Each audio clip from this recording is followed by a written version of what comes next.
Charges comparison कर रहा था कि कौन कितने चार्जेस लेता है, ग्रो, एंजल वन और जीरोधा। तो मैं आपको अभी ये चार्ट दिखा देता हूँ। इसमें मैंने एक चार्ट बना रखा है। तो ग्रो में क्या होता है कि हम सारे उसी में खुलवा लेते हैं अकाउंट। उसमें एक्चुअली में क्या होता है, 0 रुपीज़ लगते हैं एनुअल मेंटेनेंस चार्जेस जो होते हैं।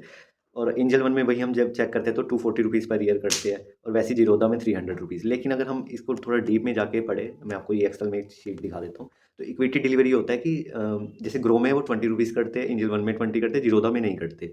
वहाँ पे बिल्कुल फ्री होता है। अगर आप स्विंग ट्रेडिंग करते हो, हर कुछ टाइम में, महीने में मान लो आप हर कुछ टाइम में स्टॉक 3-4 खरीद रहे हो, 3-4 फिर सेल कर रहे हो, तो आपके 20 रुपीज़ पर टाइम कटते रहेंगे, बाय और सेल दोनों टाइम में। वहीं ग्रो और एंजल वन में क्या होता है कि मिनिमम आपके 5 रुपये तो कटेंगे, चाहे आपके 2 रुपये बन रहे हो 0.1% पर ऑर्डर के हिसाब से, पर मिनिमम आपके 5 रुपीज़ तो कटेंगे, और मैक्सिमम आपके 20 रुपीज़ कटेंगे बाय और सेल में। वहीं जीरोधा में ये चार्जेस नहीं लगते।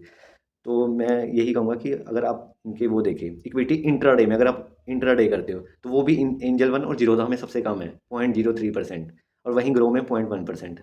और डीपी चार्जेस ये 16.5 और 20 जो होता है ना, ये होता है एक्चुअली में फीमेल के है ना, अगर फीमेल अकाउंट है तो उसके 16.5 प्लस जीएसटी लगते हैं, अगर मेल अकाउंट है तो 20 प्लस जीएसटी लगते हैं। और एंजल वन में तो फ्लैट ही है 20 प्लस जीएसटी, ऐसा मेल और फीमेल वाला अकाउंट का कोई चक्कर नहीं है। पर वहीं जीरोधा में 13 रुपीज़ प्लस जीएसटी और 15 रुपीज़ प्लस जीएसटी है डीपी चार्जेस। और इक्विटी डिलीवरी ब्रोकरेज तो चलो छोड़ो, आप अब आगे देख सकते हो। ये मैंने और भी बना रखा था, आप इसको पढ़ लेना। ऑटो स्केयर ऑफ इंट्राडे में क्या होता है कि अगर आप खुद से बंद नहीं करते हो, स्केयर ऑफ नहीं करते हो लास्ट में, तो ये अपने आप जो आपका डीमैट अकाउंट है ये खुद ही स्केयर ऑफ, मतलब खुद ही ये सेल कर देगा। तो इसकी चार्जेस आप मैंने सामने मेंशन कर दिए, 50, 20 और 50 करके है। मैं आपको पीपीटी में दिखा देता हूँ। अब मैंने एक और बना रखा है, जैसे अब ये ग्रो में है, ये 0 रुपीज़ ले रहे हैं एमसी, तो हम सब इसी में अकाउंट खुला लेते हैं। लेकिन हम अगर देखें कि जो ये हो रहा है इक्विटी डिलीवरी में जीरोधा में, वहाँ तो ये ले रहे हैं सबसे ज़्यादा एएमसी 300 रुपये ले रहे हैं ये साल की। लेकिन जो हमारी ये बाय सेल हो रही है इक्विटी में, अगर हम कोई स्विंग ट्रेडिंग कर रहे हैं तो उसमें हमारे कितने ज़्यादा पैसे बच जाएंगे। मान लो आपने 5 खरीदे हैं और 5 ही सेल सेल कर दिए, तो हमारे टोटल 10 हो गए। 10 के हिसाब से हमारे 20-20 रुपये कट रहे हैं, तो हमारे ये 200 रुपये हो गए एक महीने की, ऐसे हो गए पूरे साल के 2400 रुपये। तो 2400 रुपये ले लिया आपसे ग्रो ने एक तरह से, एंजल वन ने भी। और जीरोधा ने क्या किया, आपसे 2400 रुपये नहीं लिए, आपसे सिर्फ 300 रुपये लिए। तो देख रहे हो कितना, मतलब आपको कैसे फंसाया जाता है। अगर हम यही चीज़, मैंने आपको एक वीडियो में भी बताया था कि अगर हमको कोई फ्री में कोई चीज़ दे रहा है, अगर हमें कोई गिफ्ट ला के दे रहा है और हमें लग रहा है कि वैसे ही दे रहा है, हमने कुछ किया भी नहीं, तो कहीं ना कहीं उसका कुछ मोटिव ज़रूर होगा। देख रहे हो आप मोटिव कैसे होता है। ग्रो हमें बिल्कुल कोई चार्जेस नहीं ले रहा, 0 रुपीज़ ले रहा है, ये देखो। एएमसी बिल्कुल फ्री है, वहीं जीरोधा 300 रुपये ले रहा है। तो हम क्या करते हैं, शुरू में ग्रो में जाके अकाउंट खोल लेते हैं कि फ्री है, कोई पैसे नहीं कट रहे, और हम फिर ट्रेड स्टार्ट कर देते हैं, तो हमारे से कितने ज़्यादा चार्जेस लिए जाते हैं। और इसमें एक चीज़ और होती है, मैं आपको बताता हूँ, आपके लिए 300 रुपये भी नहीं लगेंगे जीरोधा में ना और एंजल वन में।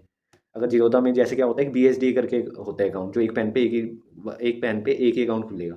बीएसडीए का मतलब हो गया कि बेसिक सर्विस डीमेट अकाउंट हो गया।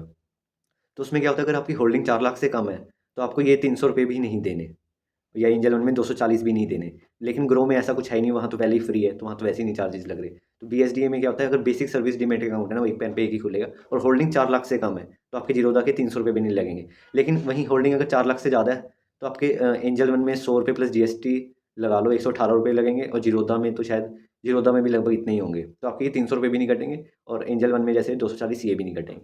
तो आप देख लो, आप अगर स्विंग ट्रेडिंग करते हो तो आपको किस में अकाउंट खुलाना चाहिए। मैंने आपको कंपैरिजन दिखा दिया है। तो आप उस हिसाब से अपना अकाउंट उसमें खोल सकते हो और वहीं ट्रेड कर सकते हो, स्विंग ट्रेडिंग अगर आप कर रहे हो। अगर आप, हाँ, ग्रो का ये है कि उनका जो प्लेटफॉर्म है वो थोड़ा इजी सा रहता है, वहीं एंजल वन जीरोधा में थोड़ा सा कॉम्प्लिकेटेड होता है। पर इतना भी नहीं होता कि आप अगर यूज टू हो जाओगे तो आपको आ ही जाएगा, वो ऐसे कोई प्रॉब्लम नहीं है। मैंने आपको एक चार्ज ये कंपैरिजन वीडियो दिखा दी है। और लॉन्ग टर्म इन्वेस्टिंग के लिए भी जीरोधा ही सही है, वहाँ पे भी आप बार बार बाय करोगे स्टॉक्स, तो भी आपके 20-20 रुपये बच जाएंगे। और एनुअली आपको 300 रुपीज़ देने पड़ेंगे, क्योंकि हर हर महीने हम कोई ना कोई स्टॉक तो बाई करते हैं, अगर हम लॉन्ग टर्म इन्वेस्टिंग के हिसाब से भी देखें। तो अगर मान लो हमने 12 स्टॉक भी बाई करे, और 12 स्टॉक बाई किए, मान लो 8 बेच भी दिए कोई, तो 20 हो गए। 20 के हिसाब से हमने 20 रुपये पर उसके लगा लो, तो 400 रुपये लग गए वहीं। अगर हम स्विंग ट्रेडिंग करने लग गए तो हमारे बहुत ज़्यादा चार्जेस बच जाएंगे। तो मैं आपको ये सारी शीट्स इसमें ऐड कर दी है मैंने, तो आप देख सकते हो।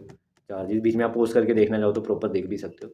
मेरे हिसाब से अगर आप इंट्राडे कर रहे हो या स्विंग ट्रेडिंग के लिए तो बेस्ट है, मैं कहूँगा जीरोधा सबसे बेस्ट है। Thank you. और मैं वीडियोज़ अभी और भी लेके आऊँगा, तो आप चैनल से जुड़े रहे। और एनालिसिस वीडियो भी लेकर आऊँगा बहुत सारे स्टॉक्स की, कि जैसे राजेश एक्सपोर्ट्स हो गया, आईटीसी में, इनकी वीडियो जल्दी लेकर आऊँगा। Thank you.